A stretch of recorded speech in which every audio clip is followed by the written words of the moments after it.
So unsa daay mga kaigsuunan ang giingon sa Malakias Kapitulo 1 bersikulo 11 nga ang katawhan gikan sa tanang dapit sa kalibutan magpasidungog na kaniya.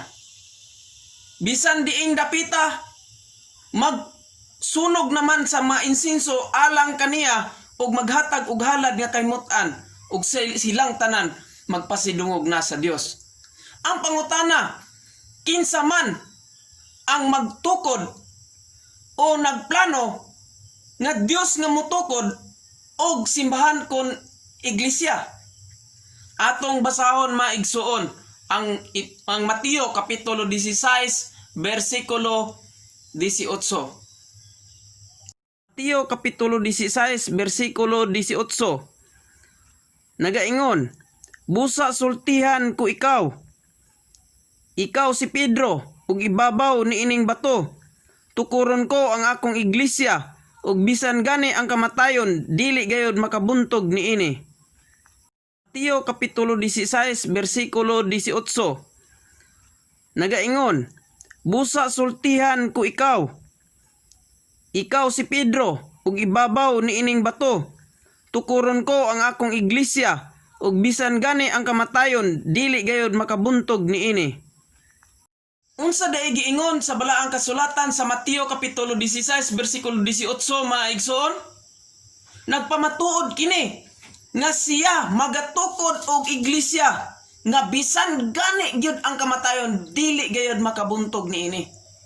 Kay siya mauman ang magtutukod niini.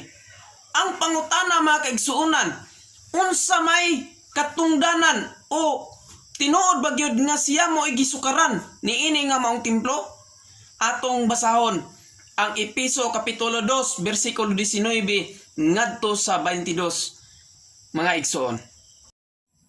Epeso Kapitulo 2 bersikulo 20 ngadto sa 22. Nagaingon, gitukod kamo diha sa sukaranan nga gipaymutang sa mga apostoles ug sa mga propeta. Og ang bato nga gisukaran mao si Kristo Jesus. Siya mao ang nagsagang sa tibok balay hangtod mahimo kining templo nga balaan sa Ginoo. Uban sa tanang magtotoo, kamo usab nga nahiusa kaniya gihimong usa ka balay. Diin nagpuyo ang Dios pinaagi sa iyang espiritu. So unsa diay gipamatuod sa balaang kasulatan sumala sa Epeso Kapitulo 2 bersikulo 19 ngadto sa 22 mga igsuon nga siya di ay ang patukuranan o gisukaran sa mga apostoles o mga propeta. Okay? Ug siya mao ang nagsagang sa tibuok nga balay hangtod mahimo gyud siya nga templo. Okay? Mahimo siyang templo. Ug ang Dios, ang Espiritu sa Dios magapuyo niini. Ang pangutana mga igsuon, kung tinuod ba nga si Kristo, mahinungdanon ba gayud kaayo nga bato?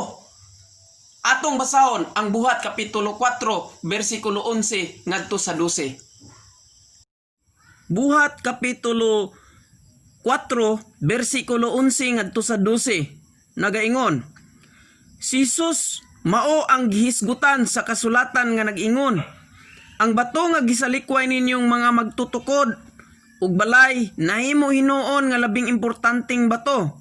Ang kaluwasan makaplagan lamang diha kaniya kay wala nay laing ngalan sa tibuok kalibutan nga gihatag sa Dios ngadto sa katawhan nga makaluwas kanato. Unsa day mga kaigsuonan ang giingon sa Buhat Kapitulo 4 bersikulo 11 ngadto sa 12? Nga siya di ay ang mahinungdanon nga bato nga walay laing kaluwasan, walay maluwas kung dili gayud sa iyang tinukod. Nan ang pangutana karon mga kaigsuonan, asa man nangulo si Kristo nga maong simbahan o iglesia? Atong basahon mga kaigsuonan kung asa siya nangulo o asa siya ulo ni ini o siya ang uluhan ni ini. Sumala sa Kolosas Kapitulo 1, versikulo 18. Kolosas 1:17 ngadto sa 18. Diha na siya sa wala pa buhata ang tanang butang, og diha kaniya ang tanan nahimutang sa ilang hustong dapit. Siya ang ulo sa iglesia nga mao ang iyang lawas. Siya ang naghatag og kinabuhi sa lawas. Siya ang unang gibanhaw sa mapatay aron maoy maguna sa tanan. Kolosas 1:17 ngadto sa 18. Diha na siya sa wala pa buhata ang tanang butang, og diha kaniya ang tanan nahimutang sa ilang hustong dapit. Siya ang ulo sa iglesia nga mao ang iyang lawas. Siya ang naghatag og kinabuhi sa lawas. Siya ang unang gibanhaw sa mapatay aron maoy maguna sa tanan. So unsa di ay ang giingon sa Kolosas Kapitulo 1 versikulo 18 mga igsoon? Sumala sa balaang kasulatan, siya gayod ang ulo sa iglesia nga mao ang iyang lawas. So siya gyud ang pangulo. Mao bitaw na nga sa atoang iglesia or sa niini nga maong iglesia founded by Jesus Christ, o pinanguluhan ni Ginoong Hesukristo. Ang pangutana mga kaigsuunan na usab, mahingpit ba ang tao o mga butang alang sa kaluwasan kung mahisakop ni ini? O kung kini mahimong hingpit usab ang maong iglesia? Nganlan niya lawas ni Kristo? Atong basahon ang Epeso Kapitulo 1 versikulo 23. Epeso Kapitulo 1 versikulo 23. Ang iglesia mao ang lawas ni Kristo. Ang kahingpitan niya nga mao ang naghingpit sa tanang mga butang. So unsa di ay maigsoon ang giingon sa Epeso Kapitulo 1 versikulo 23? Ang iglesia mao ang lawas ni Kristo. Ang kahingpitan niya mao ang naghingpit sa tanang mga butang diha sa tanang dapit.